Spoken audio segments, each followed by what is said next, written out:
Find other great podcasts like this one at PodMoth.network.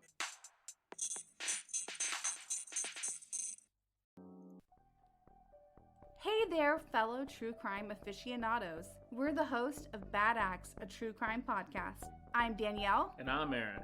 Join us every Thursday for twisted true crime tales of dark deeds and despicable people. We focus on lesser-known, unique stories with a new case each week. We've covered family annihilators, cannibals, revenge killings, killer kids, mysterious murders, survivor stories, and much more. We've even tackled stories of people who blame zombies, vampires, ghosts, and voodoo for their bad acts. Of course, we know they're the only ones to blame. You can find us everywhere you get your podcast, or you can visit our website at badactspod.com. If you like fresh stories and new perspectives on crime, Bad Acts will be your new jam. Join Bad Acts every Thursday. Stay safe, y'all. See you soon.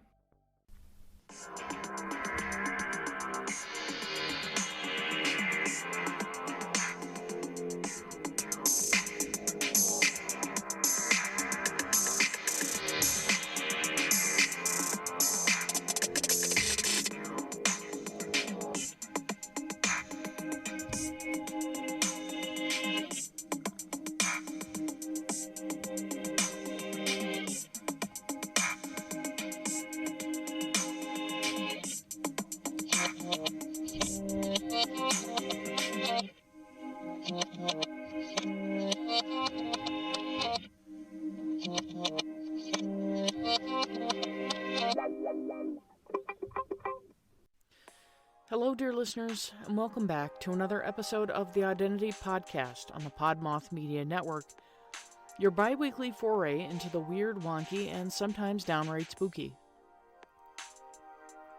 This week I bring you vampire legend and lore and the strange connection it shares with the early understanding of disease and affliction. While I have your ear, I also wanted to let you know that I'll be teaching the first of, I hope, will be many English courses this fall, so episodes of the podcast may be staggered depending on the workload. The concept of teaching at the collegiate level is still quite new to me, and so it might take me a couple of weeks to get into the swing. As always, I'll keep you posted as things progress. If you'd like to support this podcast, please head on over to the link in the show notes and check out Cotty's fabulous fishy footwear. Head on over to cottys.com and use code ODDentityPod, ODDentity_POD, and save 10% on your order. Cotty's has wonderful slippers and flip-flops to suit every taste, and they're whimsical to boot. So turn that trouty-mouthed frown upside down and snag a pair of Cotty's today. And now, on with the show. Perhaps one of the most influential horror films of all time is F.W. Murnau's Nosferatu, an expressionist horror film released in 1922. It was an unauthorized adaptation of Bram Stoker's Dracula, and Stoker's heirs sued Murnau, ordering that all copies of the film be destroyed. A copy, of course, slipped under the radar, and Nosferatu still lives on today with a ravenous cult following. But the same can be said of vampire folklore. That's the reason why Nosferatu holds a spot for third best reviewed horror film of all time on Rotten Tomatoes. People are still watching, enthralled by the cinematography of a silent black and white film that first premiered in America 7 years after its release in Germany. Since the release of Nosferatu, vampire legend has been at the forefront of popular culture. From Fright Night 1985 and Van Helsing 2004, to Leslie Nielsen's vampire comedy Dead and Loving It 1995, and Joss Whedon's Buffy the Vampire Slayer 1997 to 2003. The story of the vampire and the struggles that one without a pulse might face enthrall us. They captivate us and make the small hairs on the back of our necks stand up. Well, aside from the Leslie Nielsen movie anyway. But vampire folklore isn't always about entertainment and celebrating characters that embody the truly tortured spirit of a creature of the night. Vampire legends have existed for millennia.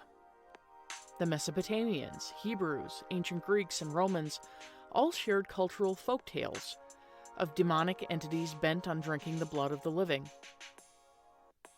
In fact, beliefs regarding these legends were so strong that they created mass hysteria that led to executions.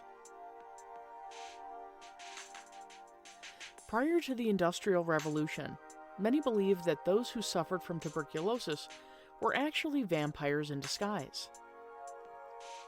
Individuals with TB experienced loss of muscle mass, exhaustion, lack of appetite, a chronic cough that produced blood, redness, swelling around the eyes causing light sensitivity, low body temperature, chills, and malaise, and, when one member of the family came down with TB, often the whole family would be affected. When a family member passed, they'd be buried for a short time, then dug up and their corpse examined. Blood in the mouth, paleness of the skin with no general decomposition, or bloating of the corpse were all signs that their family member was actually a vampire, feeding on them nightly and stealing their health. Now, we understand now that bloating is a natural part of decomposition, and TB is often accompanied by a chronic cough that produces bloody sputum. But early on, in many cultures around the world, the fear of having a loved one turn into a vampire was very real. Crystal Ponte penned an article for History.com entitled "When New Englanders Blamed Vampires for Tuberculosis Deaths," and explained that, quote, in some parts of Massachusetts and Maine, bodies were simply flipped over and left alone. In Rhode Island, Connecticut, and Vermont, villagers burned the hearts and livers from bodies of suspected vampires. In the 1990s, archaeologists discovered 29 skeletons in a gravel pit in Griswold, Connecticut, which had once served as a colonial-era graveyard. The bodies showed signs of tuberculosis and had been rearranged into skull and crossbones patterns. The case, known as the Jewett City Vampires, revealed one of the more unusual consumption rituals. End quote. After some time, there would only be skeletal remains, and at that point it was up to the family of the deceased to decide whether their loved one being undead was a concern. If it was believed that the person had become a vampire, the corpse or remains would have the head removed and the bones would be rearranged. They sometimes would even remove the legs to prevent any possible nightly walkabouts. By the end of the 19th century, folk beliefs began to fall to the wayside, and science swooped in to explain the signs and symptoms of tuberculosis. German physician and microbiologist Robert Koch identified bacteria that cause the disease, and the population, over time, came to understand that this explanation was rooted in fact. Rabies was often linked to outbreaks of vampirism, which would cause the afflicted to become senile, be light-sensitive as well as to garlic, and there's that nasty propensity to bite people. Rabies and tuberculosis were often mistaken for vampirism, but according to folktales from Greece, Romania, England, and Japan, a person can become a vampire not only from being bitten, but also because of this list. If they ate of a sheep that had been killed by a wolf, if they were the child of a woman who was once looked at by someone who was a vampire, if that person was a nun who stepped over a body that had been exhumed or had not been buried, if they had teeth when they were born or stillborn, if they practiced sorcery, if they were an illegitimate child or their parents were illegitimate, if they died before being baptized, if they were excommunicated from the church, if they were the seventh son of the seventh son, if they had red hair, if they were suddenly killed or committed suicide, or if they renounced their religion. In order to free oneself from the vampire curse, the afflicted would have to do one of the following: Either dig up a corpse of a suspected vampire, cut out its heart, and burn it on a sacred stone. The ashes would then be mixed with water or wine and drank. Or burn and grind the bones of a vampire and blend with flour, make bread, and then eat of the bread. Surprisingly, none of those suggestions seem particularly appealing to me. There were also ways to protect yourself against vampire attack. Some vampire folklore tales say that a small bag of salt should be carried at all times. According to vampire legend, if salt is spilled on the ground, the vampire will have no choice but to stop and count each individual grain. In a pinch, birdseed can be substituted. It's also said that sealing your home with salt can protect against creatures of the night or against those who might bring harm. Sprinkling salt around door and window frames will keep vampires and other demonic creatures at bay, so long as they're not explicitly invited to enter. In Romania, it's believed that a young boy dressed in all white and sent into a cemetery on a white horse can find vampires beneath the earth. If the horse stops atop a grave, you've found a vampire. In Slavic society, it's believed that the spirit lingers 40 days after death.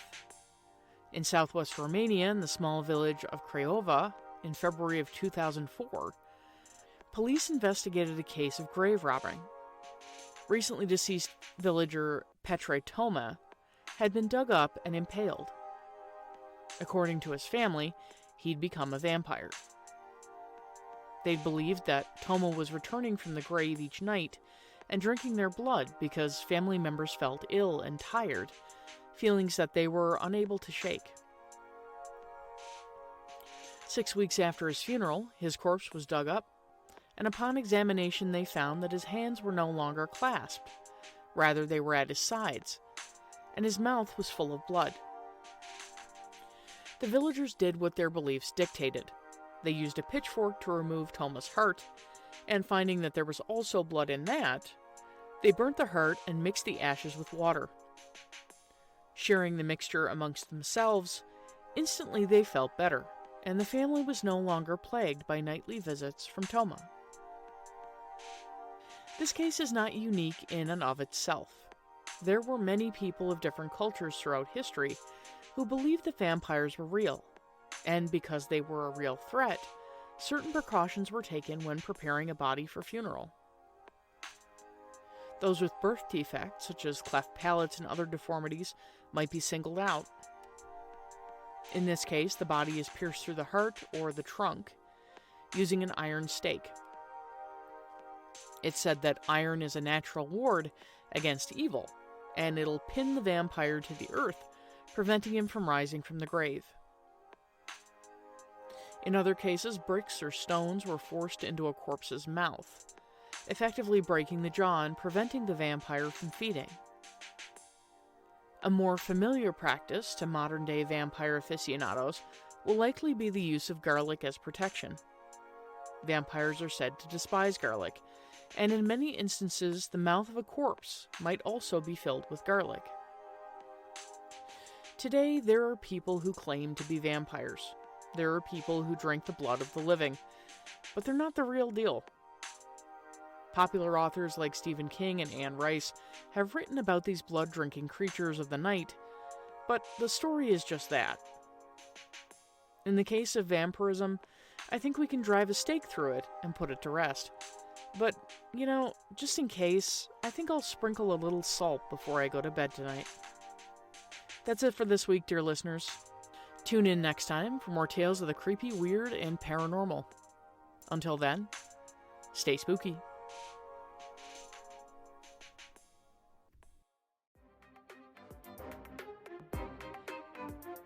The Identity Podcast is brought to you by host Janine Mercer. The podcast is written and edited by Janine Mercer unless otherwise stated, and the music is created using GarageBand. You can find the Odd Pod on Twitter, Insta, and TikTok at Identity Pod, and on Facebook as The Identity Podcast. If you haven't already, please make sure to mash that subscribe button so that you're in the know when a new episode drops, and be sure to tell a friend about this podcast. I'd really appreciate it. Please be aware if you purchase an item from one of my sponsors using my promotional code, I will receive a small kickback.